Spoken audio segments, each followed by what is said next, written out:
Assalamualaikum warahmatullahi wabarakatuh. Mati ketawa ala Putin tuh, kalau dulu mati ketawa ala Rusia tuh. Dan apalagi cuman itu intinya kan, kalau mau disebut ini karena pandemi maka dibutuhkan persiapan. Iya, justru PPKM-nya udah dicabut, di mana urgensinya lagi. Jadi satu-satunya urgensi kalau kita analisis Perpu itu pasti dimaksudkan untuk memungkinkan eksploitasi berlanjut. Dan eksploitasi itu terutama di bidang ekstraktif yang kadang-kadang ada masalah dengan LSM. Jadi ya udah silahkan kuras lagi sumber daya Indonesia. Jadi analisis Rocky Gerung mengatakan Perpu itu muncul dan untuk mengaktifkan Undang-Undang Cipta Kerja sebenarnya dimaksudkan kalau dianalisis untuk kembali bagaimana oligarki itu terus dipersilahkan untuk menguras sumber daya alam kita dengan ketamakannya itu. Kan itu sebenarnya inti dari maksud Perpu yang dikeluarkan di akhir tahun oleh Presiden Jokowi sehingga aktif kembali ya, Undang-Undang Cipta Kerja yang sudah dinyatakan inkonstitusional bersyaratnya yang harus diperbaiki kira-kira begitu.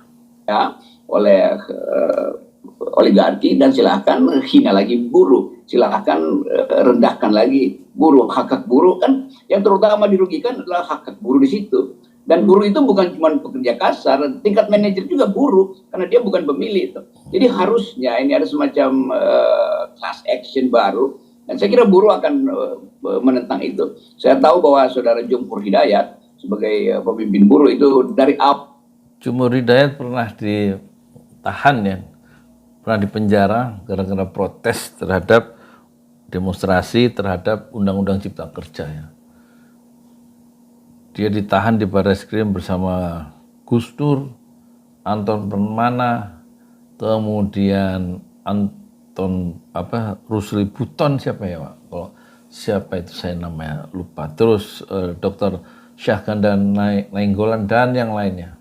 Betul-betul mereka itu menyuarakan bagaimana berusaha membela rakyat dan mengkritisi kebijakan politik pemerintah yaitu Jumhur, tapi respon dari pemerintah adalah membuka pintu besi penjara seluas-luasnya, menghalau mereka, Jumhur dan kawan-kawan, kemudian mengunci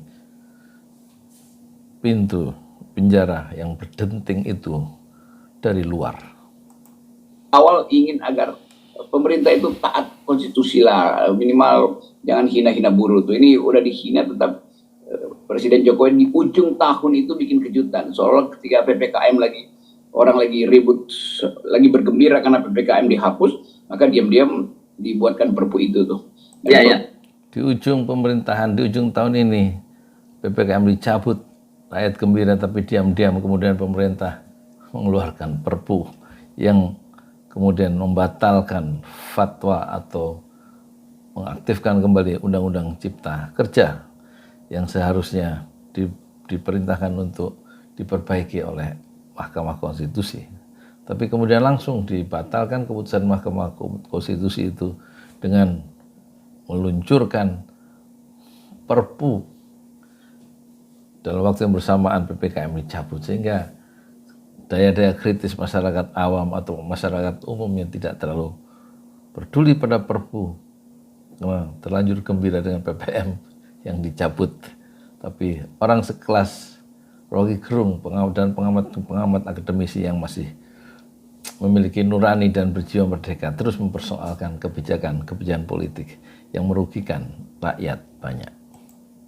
Itu Perpu yang kurang ajar karena dia membatalkan hak asasi buruh dan situasi demokrasi atau nilai demokrasi dibatalkan oleh status Perpu dari undang-undang yang inkonstitusional itu. Ya, tapi saya salut Bung Rocky dengan kreativitas mereka mencari alasan, walaupun menurut saya ini nggak punya malu gitu ya. Kalau waktu sebelumnya kan selalu COVID yang menjadikan alasan, ya kan begitu. Ketika ekonomi kita terpuruk, padahal sebenarnya jauh sebelum bukan cerdas, dia cerdik doang tuh, cerdiknya politisi pula tuh. Oh, iya. Soal perpanjangan pemilu dibikin Perpu aja kan. Wah, ini bahaya nih. Gitu.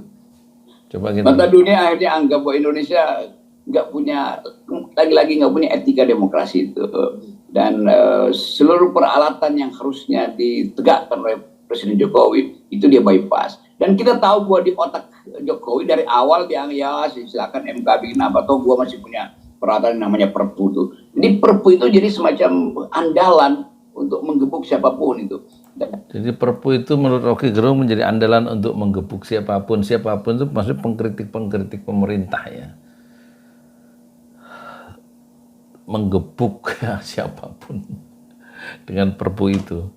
Sehingga manuver-manuver civil society itu makin dipersempit ya. Dengan keleluasaan presiden yang bisa mengeluarkan peraturan pemerintah pengganti undang-undang kapan saja, meskipun keadaan tidak dalam kegentingan yang memaksa. Dan untuk meloloskan ambisi ya pakai Perpu aja tuh. Nanti juga soal perpanjangan pemilu dibikin Perpu aja kan, karena ada masalah. Nanti ini peringatan yang cukup mengagetkan ya dari Rocky Gerung. Mungkin itu bisa terjadi ya, bahwa perpanjangan atau penundaan pemilu itu bisa dibatalkan ya, atau bisa ditegakkan, atau bisa dijalankan lewat Perpu sehingga terjadi penundaan pemilu dan kemudian diumumkan. Lembaga negara mengumumkan secara bersama-sama ya setelah Perpu keluar itu bahwa pemilu ditunda, dan itu berarti perpanjangan kekuasaan selama 2 atau 3 tahun tanpa pemilu. Begitu buruh mulai bergerak karena anti Perpu ini, lalu timbul prinsip baru, ini genting, oleh karena itu pemilu mesti ditunda tuh. Daripada capek-capek untuk judicial review, ya gua keluarin aja Perpu tuh, penundaan pemilu. Berarti presiden memperpanjang masa jabatannya selama 3 tahun itu dengan Perpu juga tuh. Jadi 2 hal yang penting. Dia berpikir ide, gagasan selalu melampaui kenyataan ya. Rocky Gerung berusaha memberikan satu pencerahan terhadap kita melalui channelnya Rocky Gerung Official, bahwa kemungkinan Presiden Jokowi mengeluarkan Perpu untuk memperpanjang kekuasaan dengan cara mengeluarkan Perpu yang menunda pemilu. Dengan alasan terjadi demonstrasi buruh sehingga, atau demonstrasi siapa saja, sehingga keadaan itu genting, dan mengeluarkan Perpu yang menunda pemilu dan sekaligus memperpanjang kekuasaan selama 3 tahun tanpa susah-susah ada pemilu. Dan tentu KPU tidak akan bisa berbuat banyak jika Perpu itu sudah dikeluarkan oleh Presiden. Jadi ini peringatan ya dari Rocky Gerung untuk kita semua, untuk bangsa dan umat, bahwa analisis yang tajam dari Rocky Gerung itu sebenarnya dimaksudkan untuk membatalkan rencana jahat penundaan pemilu dan rencana jahat perpanjangan kekuasaan tanpa pemilihan umum, dan itu bisa dilakukan dengan cara Presiden Jokowi mengeluarkan Perpu. Dia mengungkapkan itu sebenarnya dalam rangka yang sebaliknya, yaitu bagaimana Perpu itu tidak keluar hanya untuk ambisi-ambisi politik dan ambisi para oligarki. Menghina kecerdasan publik, dan kedua dia nggak ngerti atau dia memang sengaja mengabaikan bahwa Perpu itu bukan hal yang setiap hari bisa dikeluarkan tuh. Dan itu yang saya anggap bahwa Pak Mahfud tahu itu, tapi dia diam. Pak Edi tahu itu, tapi dia diam. Jadi Pak Mahfud tahu tentang Perpu dan akibat-akibatnya jika dikeluarkan. Dan itu memburukkan demokrasi, kalau bahasa Rocky Gerung ya, memburukkan demokrasi. Pak Edi Wakil Menteri juga tahu, karena dua-duanya teman Rocky Gerung, tapi mereka kedua-duanya diam. Diam, apa artinya kalau mereka diam? dia membenarkan perusakan demokrasi. Diam berarti membenarkan perusakan demokrasi. Jadi Pak Mahfud menurut Pak Rocky Gerung, orang sepandai Mahfud yang ada di dalam lingkar inti kekuasaan ya bersama Edi, itu tahu sebenarnya bahwa Perpu, mungkin juga mereka yang merancang Perpu itu, nggak mungkin Presiden yang merancangkan. Presiden hanya menandatangani, tapi yang mengonsep kemungkinannya orang-orang yang mengerti tentang hukum. Orang-orang yang mengerti tentang hukum itu ya Pak Mahfud atau Pak Edi, Wakil atau Pak Yasona Lawli ya. Dan mereka yang bertanggung jawab terhadap keluarnya segala macam bentuk produk-produk putusan politik dari presiden. Ya, nggak mungkin yang mengeluarkan perpu atau konseptor perpu, misalnya Nadiem Makarim atau Sandiaga Uno, mesti orang yang ngerti hukum. Dan orang yang ngerti hukum, yang sangat dekat dengan lingkar kekuasaan tentang hukum, bukanlah Binsar Panjaitan, atau mungkin Binsar itu juga ikut terembuk dalam tim untuk merumuskan perpu-perpu itu. Satu peringatan yang cukup keras, tajam, dan terbuka dari Rocky Gerung ya, Bapak Mahfud tahu perpu yang memburukkan demokrasi, tapi dia diam saja. Dan diam itu berarti membenarkan terjadinya decline, meluncurnya nilai demokrasi kita. Mahfud MD dan Edi itu membenarkan perusakan demokrasi, yang demokrasi oleh bosnya sendiri kan. Padahal dia tahu bahwa itu rusak. Kan bagaimana mungkin Pak Mahfud nggak ngerti soal begituan? Bagaimana mungkin Pak Edi nggak ngerti? Nah, nggak mungkin lagi Pak Mahfud dan Pak Edi itu mengelak atau melengos atau pura-pura nggak tahu bahwa bosnya itu, maksudnya Presiden Jokowi, yang melakukan bahasa ini perusakan demokrasi, tidak mungkin tidak diketahui oleh Pak Mahfud. Dan Pak Mahfud itu diam saja bersama Pak Edi.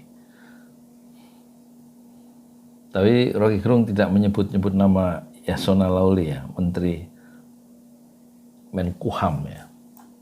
Dulu ketika mereka berdua jadi profesor di UGM, semua menganggap bahwa ini dua orang yang cerdas. Ternyata bukan cerdas, dia cerdik doang tuh. Cerdiknya politisi pula tuh.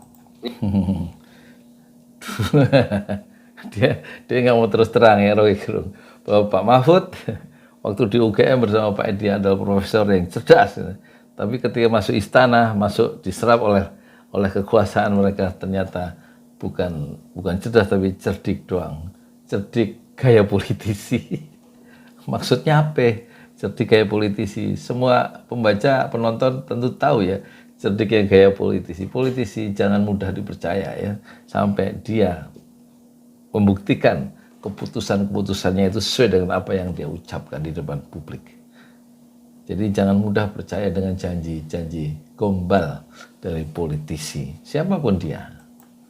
Iya. Nah, tapi saya kira ini ya, ini kan menjelaskan kepada kita mengapa kemudian ada keinginan memperpanjang masa jabatan ya.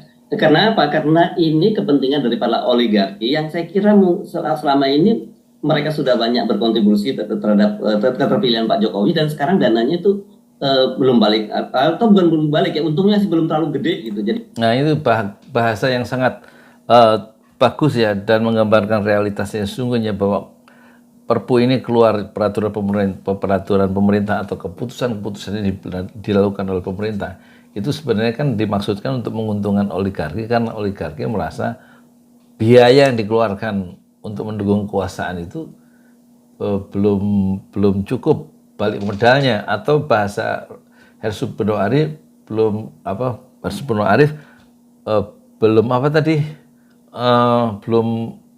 belum banyak, apa istilahnya tadi ya, kita ulang ya. jabatan ya. Karena apa? Karena ini kepentingan dari para oligarki yang saya kira selama ini mereka sudah banyak berkontribusi terhadap keterpilihan Pak Jokowi, dan sekarang dananya itu belum balik, atau belum balik ya, untungnya sih belum terlalu gede gitu. Jadi untung mereka para oligarki itu belum terlalu gede. Ya, mereka sudah mengeluarkan biaya besar, membackup segala macam perjuangan dalam tanda petik menuju kekuasaan puncak, tapi biaya-biaya yang dikeluarkan itu kan mereka minta kembali itu, minta Anda imbal baliknya. Orang-orang yang membiayai semuanya tadi itu, dan tampaknya mereka masih ingin mengeduk kekayaan Indonesia karena mereka merasa untungnya belum terlalu besar, belum terlalu gede. Dia masih punya rasa tamak para oligarki itu untuk mendapatkan pundi-pundi dolar dan emas itu dengan keputusan-keputusan politik yang menguntungkan tentu saja kepentingan oligarki, yaitu mereka. mereka ya minta agar dikeluarkan perpu untuk memperpanjang keuntungan mereka. Ya itu satu paket berpikir, dan itu yang kita sebut bahwa Pak Jokowi itu diklaim sebagai petugas partai oleh Ibu Mega. Akhirnya Ibu Mega tahu dia lebih tunduk pada oligarki, jadi petugas oligarki itu. Dan petugas dari petugas ini, menteri-menteri terkait itu juga buta huruf terhadap demokrasi kan. Jadi begitu kata Perpu keluar, kita udah bayangkan bahwa ini artinya ini pemerintah yang nggak paham tentang urut-urutan berpikir, pemerintah yang nggak paham tentang fungsi utama dari hukum kan. Jadi dianggap bahwa apapun kalian mau hadapi, gue punya Perpu itu. Jadi kedaruratan itu akhirnya berlaku umum, berlaku di mana-mana. Nggak ada lagi disebut kegentingan yang memaksa. Setiap kali ada kepentingan, dibuat aja kegentingan. Jadi presiden selalu memaksakan kegentingan supaya ada alasan untuk keluarkan Perpu. Dan semua lembaga yang berpotensial untuk menghidupkan demokrasi itu hanya dibatalkan oleh Perpu kan. Jadi sekali lagi mestinya udah malu lah itu. Mestinya Mahkamah Konstitusi merasa ya gue juga disuruh doang gitu. Jadi apalagi kebanggaan jadi hakim konstitusi. Demikian juga. Jadi Rocky Gerung mengingatkan kembali sekali lagi ya bahwa pemerintah suka mencari-cari alasannya untuk mengeluarkan Perpu dengan cara menciptakannya, mengkreasikan, mengimajinasikan ada kegentingan. Sebenarnya nggak ada, tapi karena demi Perpu harus keluar yang memang itu Pak Jokowi itu kata Rocky tadi adalah bukan hanya petugas partai yang diklaim oleh Megawati sebagai ketua umum PDIP, tapi sebenarnya Pak Jokowi adalah petugas oligarki. Jadi kalau muncul keputusan-keputusan politik semacam Perpu yang membatalkan fatwa Mahkamah Konstitusi yang mengatakan Undang-Undang Cipta Kerja itu inkonstitusional, maka sebenarnya Perpu keluar itu dalam kerangka untuk melindungi kepentingan dan ketamakan oligarki tanpa harus memperdulikan bahwa itu akan semakin menurunkan ya indikator atau merosotkan demokrasi kita. Itulah ya corak keputusan-keputusan politik yang dikeluarkan oleh Presiden Joko Widodo. Juga institusi yang lain tuh, apalagi kabinet mestinya 3-4 orang di kabinet yang punya otak mundur aja tuh. Sri Mulyani tahu bahwa Perpu itu bagian yang buruk dari demokrasi karena dia ya, ada yang baru dari si Rocky Gerung, dia mengusulkan 3-4 menteri yang punya otak sebenarnya mundur saja dari kabinet. Dia sebut pertama Sri Mulyani, teman dia juga ya. Mungkin yang kedua Edi, yang ketiga Mahfud, yang keempat mungkin Luhut Binsar Panjaitan mungkin gitu ya. Tapi kalau mereka itu mundur, maka kabinet itu akan limbung ya, pemerintahan akan dalam krisis mungkin begitu ya. Tapi itu tidak mungkin dilakukan oleh Sri Mulyani dan juga anggota kabinet yang lainnya, karena mereka saling menggerendel, punya kepentingan bersama ya, kepentingan mereka masing-masing ya. Dan soal kepentingan apa itu semua penonton bisa mengira-ngira kenapa mereka saling melindungi, menggerendel, dan nggak mungkin mereka itu melepaskan diri dari dalam tanda petik ya zona nyaman atau dalam tanda petik cengkraman dari pengaruh dari Joko Widodo, bos mereka sendiri.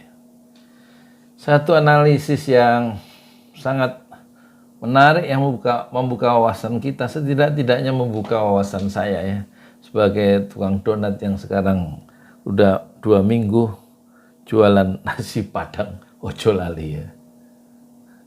Ya, rakyat harus menolong dirinya sendiri dengan membuat usaha keluarga. Gaul dengan sistem demokrasi dunia tuh.